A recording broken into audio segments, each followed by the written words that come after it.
Hi guys, it's Imabi Song, Africa's #1 image and identity spiritualist. I always want you to connect to your deeper self and understand yourself more deeply than is prescribed by this world. Today I want to tell you, stop complaining. Complaining is a sign of weakness. It's a sign of giving up your power. It stems from a mental place of wanting salvation and removing the ability to help yourself. It comes from a place of helplessness. Let's go deeper. What is complaining? What does complaining really mean? Those of you who follow me on Twitter, I know I put out a tweet yesterday. Let me just read it. And it was about the story of a friend of mine. And what did I say? I said, stop complaining. Don't remain in difficult situations and remain constantly complaining. I was talking to a friend recently and he kept complaining about many things. From his relationship, to the situation of the country, to his family. He kept on complaining endlessly. I was visibly uncomfortable and trying to distract myself by pressing my phone. Also slowly contemplating in my mind how to avoid him going forward. Because I just felt like if a person kept on complaining, it was going to rub off on me, and that would also be my first reaction to things that I find uncomfortable in my life. I knew that me, who is trying to work on my mindset, needed to distance myself from a person like this. Complaining is often what the weak does to the strong. See, anytime you complain about anything, you are affirming that you no longer have power to change your own situation. You are affirming that the power to change your situation lies in the hands of someone or something else. So I turned to this guy. I said, you have the power to change these things you're complaining about. At least the power to begin the process of change. I want you to hold this quote and I'm going to come back to it. You have the power to change these things you're complaining about. At least the power to begin the process of change. He tried to defend himself. He was like, he indeed doesn't have the power. He kept on saying, I know say as Nigeria be waiting if you do. What can the person do? The way the country is, this is not a thing of an individual person. More complaints. How can you help a man who has decided his fate? He has decided that his fate will be dependent on another. Will be wholly and fully dependent on another. So I turned to him again. I said, okay, if you cannot control the state of the country, let's even agree that you can't control the state of the country. What about your relationship? You are here complaining to me about your girlfriend and how you don't like how she behaves. Why are you not effecting change by talking to her about it or walking away altogether? You can leave that situation, but you prefer to stay and constantly be a victim. I don't complain about anything. It is either I'm fine or I am working on it. I don't complain because no one else has the power to change things but myself. I'm sure those of you who have given up on your power don't agree with this message. And that's fine. You can go on believing that you have no power to change the things that you do not find comfortable in your life. If that is what you want to believe, then let it be so for you. Let it be to you according to your beliefs. But for those who are willing to have a mindset shift in this regard, stay with me. What does complaining mean? Let us do a little research, would we? Now, the word complaining means to express discontent, pain, or grief unease. A complaint is an objection to something that is unfair, unacceptable, or otherwise not up to normal standards. So they give an example here. If your neighbors have a complaint about noise, they want you to be more quiet. A complaint is a voice objection to something, like a complaint about cold or disgusting tasting food in a restaurant. Now, what have you noticed about these examples that they have given is that there is always an object of complaint. There is always a receiver of the complaint. And that receiver of the complaint is usually a person that has the power to change that situation. Look at it, for example. People come to complain to you about noise. They want you to be quiet because they have no power over making that action happen. You have to be the one to become quiet. So they bring a complaint to you to be quiet because you are the one that can do that thing. Let's go further.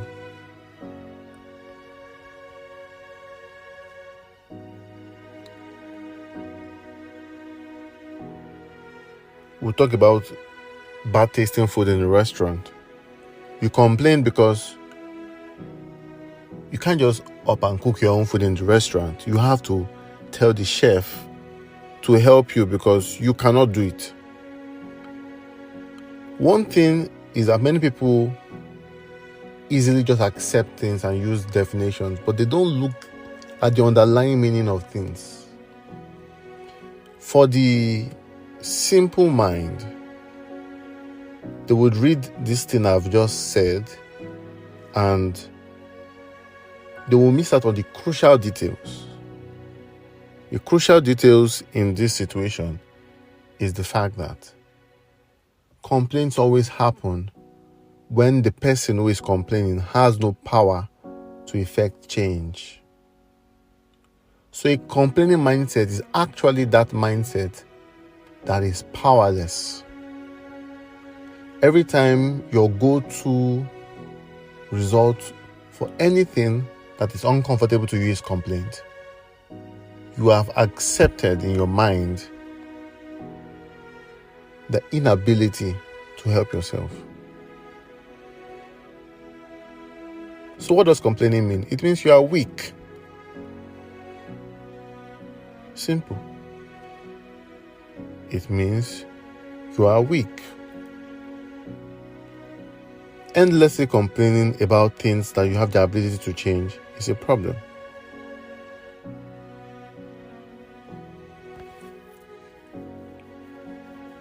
And if truly you don't have the ability to change a thing, complaining is also a problem. Because it doesn't really change anything. Now, let us look at it this way. When you go to the court and the lawyer says, "Objection, my lord." Objection, my lord looks like a power that the lawyer has. But no, it is a privilege that the judge gives the lawyer. It is a power that the lawyer does not have. If the lawyer had an ability to make his voice heard over yours, he simply would. He objects because there is another authority that can make his voice heard, namely Lord. Objection, my lord. It means that there is somebody that you have to make an objection to, a complaint to. I want you guys to jot this thing down and pick the salient points here. When consumers write complaints to business owners, it's because they believe that this service, would be rendered by these people, and they are the ones that have the ability to give me what I want. I complain because I cannot do it for myself. People who are not comfortable using a particular service and have an option simply go to that option. If they complain, it means they want it to be fixed. They believe that they have no power to effect the change that they want, and this power to effect change lies in the hands of those they are complaining to.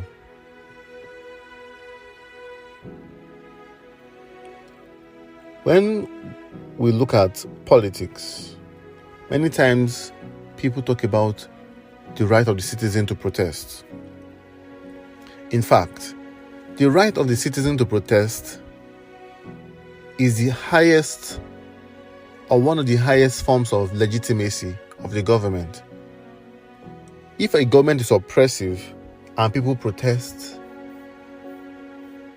for change, especially a peaceful protest whereby they want to move the hands of the government to do certain things, it is not the power of the citizenry, it is the power of the government. Walk with me. Protesting to constituted authority means you recognize the ability of that authority to cause change. It therefore means that change does not lie in your hand, but in the hand of the authority that you are protesting to. So when people come out and protest, they are saying that, please, we are in prison, but at least give us water. We are complaining to the prison warden.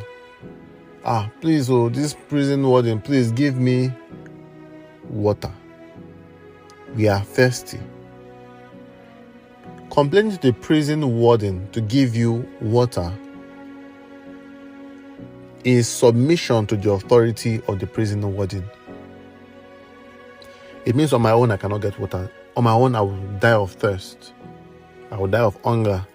But I can submit to the will of the warden. Even if I do it with violence or whatever, I still know that my will is subject to the decisions made. So when people tell you that protest, you have the right to civil protest. The right to civil protest is a legitimization of that oppressive power. It means that we cannot effect change. We need you to help us effect change because we recognize you as the legitimate power. People who truly believe that they have a power to change things simply go into revolution. And they simply change things.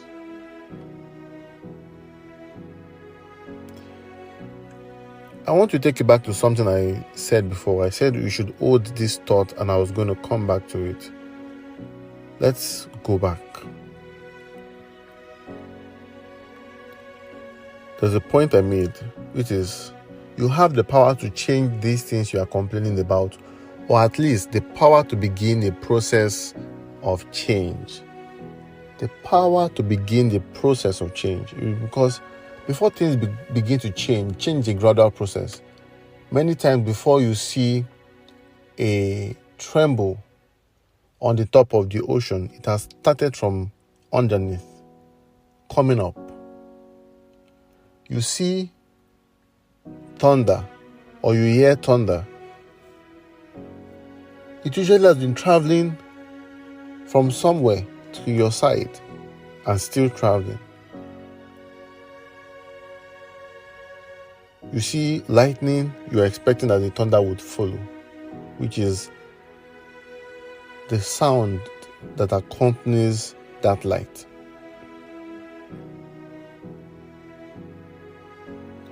So the process has started before the process is noticed, or before the full process is noticed. Every change begins with self. Every change begins with self. In the case of this guy now in a relationship that he doesn't like, or with a government that is not helping, the first change begins with self. How do I remove myself from a situation which is uncomfortable for me? The first step is mentally. Now, for those who maybe are not at a position where they want to be financially, complaining does not take you to that position.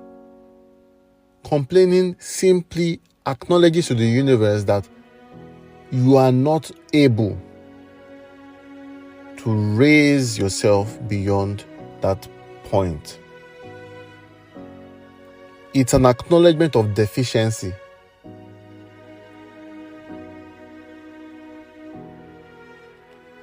But you're not deficient because you have your mind, which is the creative power of everything that exists.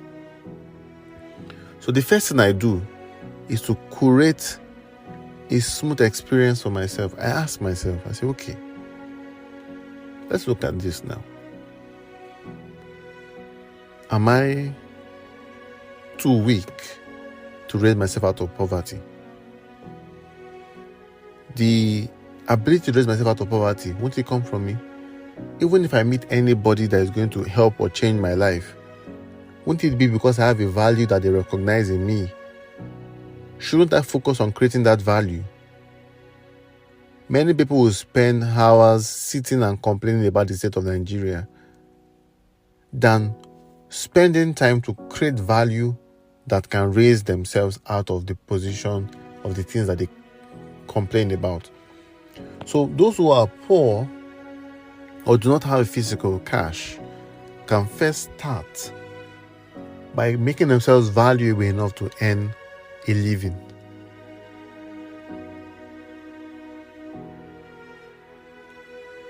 Complaining means you don't have the power to change this thing. Meanwhile, you have it.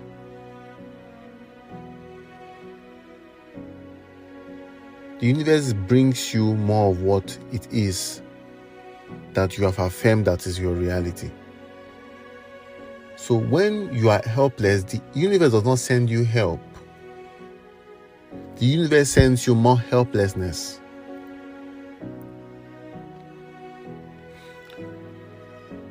That is why if you want to improve yourself and improve your situation or your country, mostly you would go into better production and look for a way you can, give more value that makes you a more valuable person and provide more value to more people.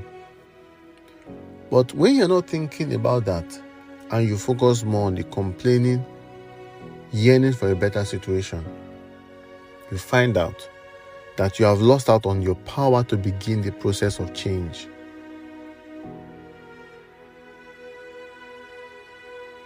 Many people listening to me will think I mean that no one should ever help anyone. That is not the truth. But I noticed that all the help that has ever meant anything to me, that anyone has ever helped me, it was because they saw a value that they could invest in.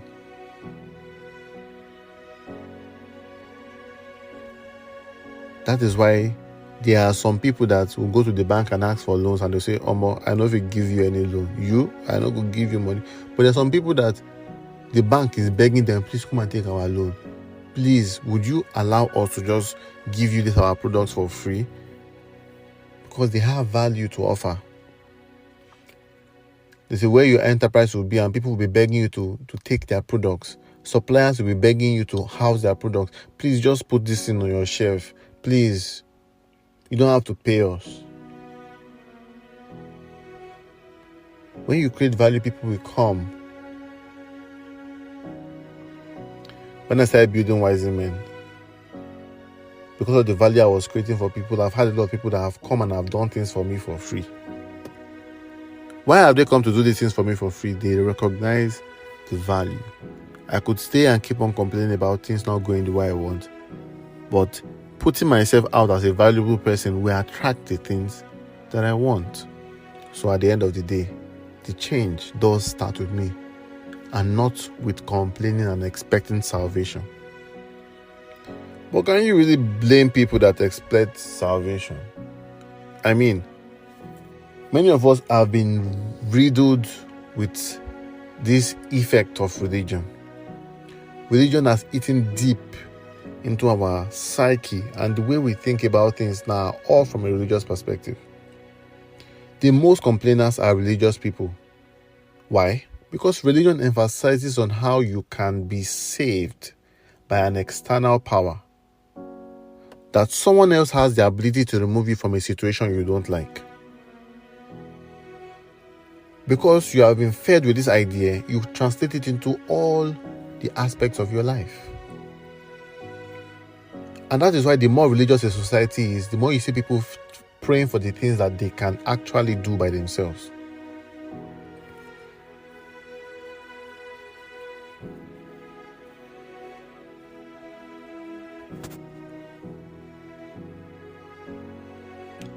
Everything will become a prayer point if the people truly accept complaining. Because even prayer is complaining. You're complaining to one extra power out there that can help you and save your situation. Prayer is an acknowledgement of helplessness.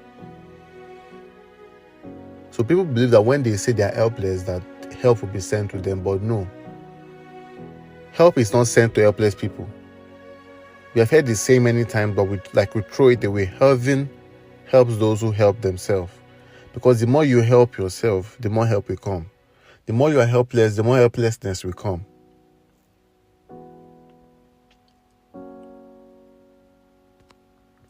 Complaining is basically what a weak person does to a stronger person.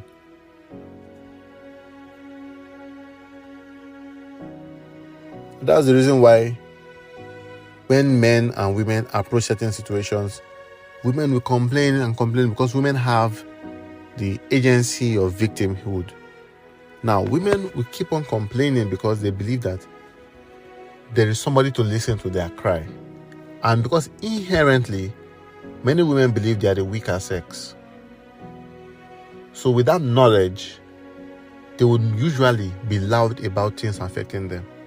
And people will be complaining that, why is that men don't take their own matters seriously? Why don't men complain the way women complain?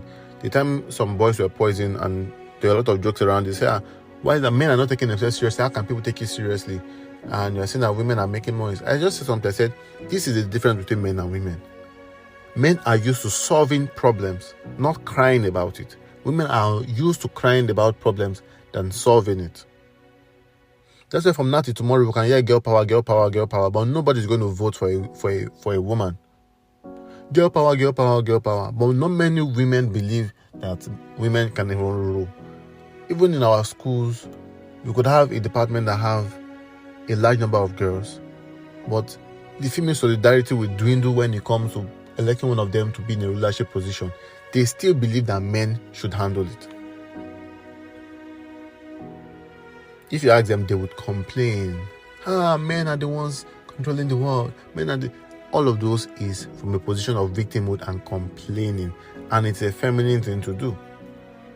Because naturally feminine people believe they are weaker than the masculine. So naturally they complain. The whole of feminism is complaining to the men. That's what feminism is all about. Because they believe men own the power of the world. So it's like, we'll protest, and then the men will now become our allies. The men will now, come and help us because we have protested. Not because we can take anything by ourselves, by force, or we can take anything. We don't have the power to. The change can only come from without. And that's why feminism will not exist if men are not lovers of women. I said, if women were in the position to grant feminism, it will not be granted.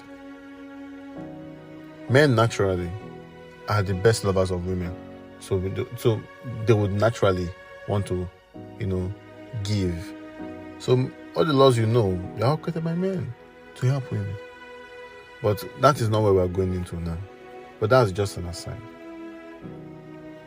I was talking to a friend of mine one time, and he said something.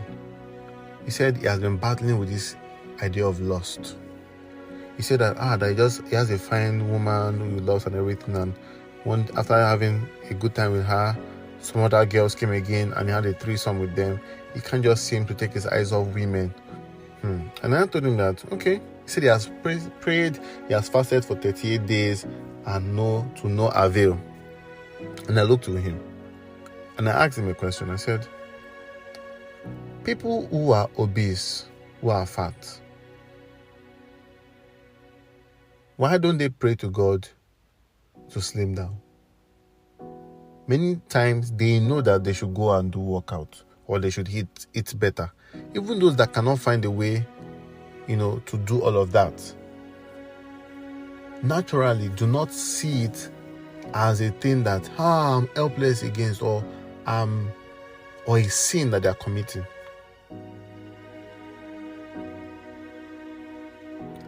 But because this person has come from a position of religion and they have told him that lust is evil, he is trying to cast out the demon of lust from himself. Oh, this demon of lust, get out of me. And I told him, I said, this either you are happy with what you want or you change it. First of all, you have to remove the fact that you having sex or you having a high sexual libido is evil. Once you clear out that part, you'll be able to see the thing as it is and now know that, is this something that I feel like gives me the best result in my life, or I don't want it in my life? And it's very easy. I told him, I said, if it's your girlfriend you want to fuck, then keep on fucking just your girlfriend. Don't make it look like you are helpless in that situation, and then the universe simply confirms what it is you have confirmed in your mind. He has confirmed to himself that he is helpless in that situation, that he no get how he want to help himself like this. He must just fuck. Once you have that mindset in your mind that you are helpless, there's nothing you can do now. Oh God, save me from this. I told him that when you have certain illnesses, you simply take medication. You believe that taking medication is going to heal you. You want to go somewhere, you simply get up and go there. Something is biting you, you simply kill it, or the moment you retire and tell yourself that I am locked in this jail. The mind is a very beautiful thing. It works according to the prompts that we give to it. It is the best ChatGPT. Just give it the right prompts. So I told this guy, I said, if you don't like the threesome, did you like the threesome? I asked him. He said, yes, kind of like. I said, so you like the threesome? That is why you are doing it. If you don't like the threesome, you will not be doing it. It's simple. You can't keep on doing what you don't like. People that keep on doing what they don't like the victim mood of doing what they don't like. So there is something they like about the situation. That's why they keep on doing it.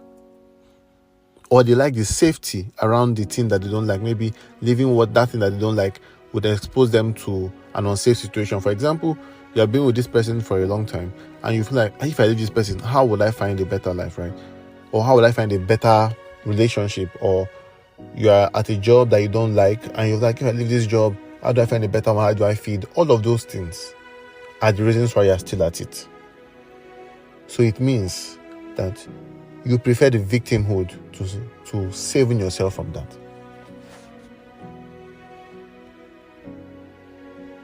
So I told this guy, I said, this lust thing, first of all, treat it as fat.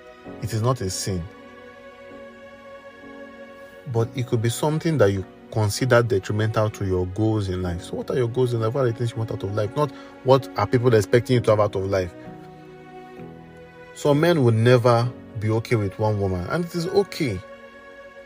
But is that what you would truly want out of life? Or are you trying to struggle to be okay with one woman because you were told that is the right thing to do, that monogamy is the way? There is no way. Sometimes it's scary for people when you tell them that there is no way. It means now they have to make decisions on their own. Many people prefer to be victims. They prefer to be the one that people make decisions for. And if things don't go out, they say, Shebi, the society said this is how it should be. Oh, and now I'm suffering in this situation, and other people are suffering in this situation, but this is how it is. We are all meant to suffer in these situations. So once you have the idea that you are meant to suffer in this situation, and it is not your fault because that is just the way the world works, it takes the agency off you. Because once you have the ability to make a choice, you also have the ability to follow the consequences of your choice. So many people are even running away from that. So many people that will become monogamous and start cheating on their woman is because they don't have the boldness to proclaim publicly that they're polygamous. People that go into marriage and struggle don't just have the ability to proclaim that, marriage is not for me. People that go into, get married to certain kind of women that they're not really attracted to, because they say that these are the ideal types of women to make as wives. So you have to struggle to make yourself like this kind of woman, and then start struggling in the relationship, cheating here and there, struggling to project a particular idea. That's because they don't have the strength to tell the world that, hey, I like fine, beautiful, sexy women with big breasts and big yansh. If I want a woman with good character, I will find her among the women with big breasts and big yansh. That is what I want in this life. Breasts, give me breasts and I'm satisfied. The people that are happiest in this world know that they will die one day, and it will be so excruciating that you died living the life that you didn't want to live, or living a very, very painful life because people have prescribed that is what life should be. Nobody knows what life should be. Man is the measure of all things. You measure all things. But it's a responsibility to be the measure of all things. It is a lot easier to just give it up to someone else.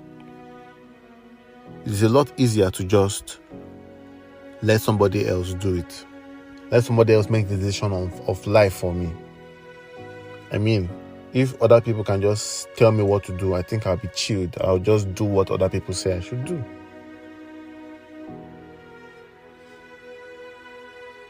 I'll simply put myself in a situation that is common and popular.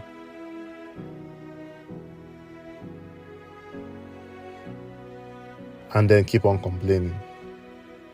I have noticed a pattern amongst married people. They have certain complaints that they have. They complain, but remain there.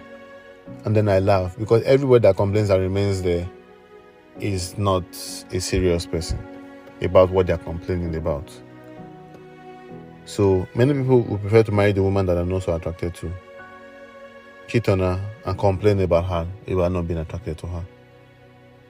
Or marry into a monogamous situation, even when they are polygamous people. Unable to clearly articulate the things that they want out of life and own it. Some of you are highly sexual, but you don't want to express that is the truth about who you are.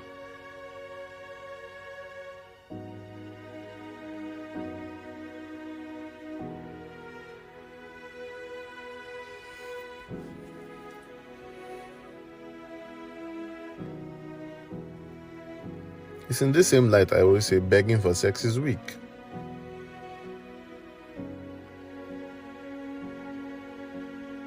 Begging for a relationship is weak. Begging for anything that you want out of a relationship that you're not getting is weak. Complaining about it and not changing it is weak.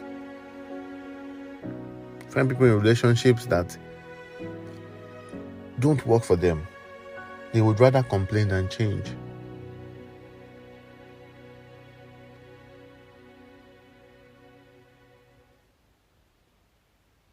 Complaining is a sign of weakness. No one is coming to save you because you have complained enough. Salvation only comes to those who are saving themselves.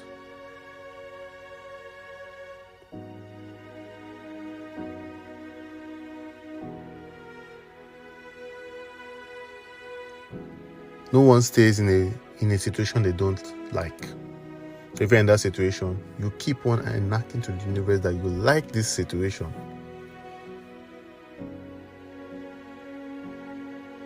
That it is comfortable. It is the best.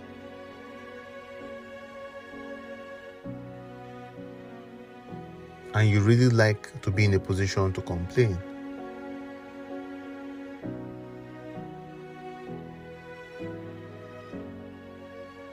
Some people meet every day in the beer parlor just to drink beer and complain about Nigeria. I thought you came here to relax. Oh, I get it now. Complaining is a form of relaxation for you. that idea of having a person to, misery loves company, one other person, in a similar misery as you, you guys can bond over your shared, suffering. You become partners in suffering. One person says his level of suffering, and that person says that your own this small, my own be ogbonge suffering.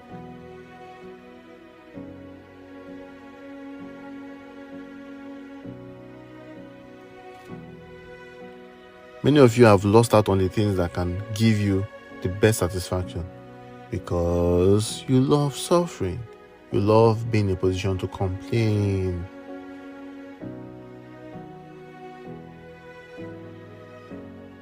You love misfortune, because if you don't have misfortune, what can you complain about? You that loves victimhood and complaining, you definitely love misfortune.